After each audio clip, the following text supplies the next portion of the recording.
कोई फल नहीं मिलेगा बच्चों दोनों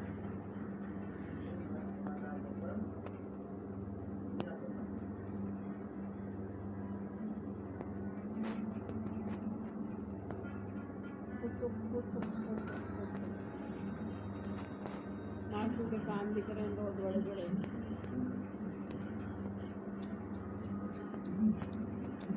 काले काले और बन गए थोड़े चली उड़ी उड़े जो चली किट्टू बने माशू माशू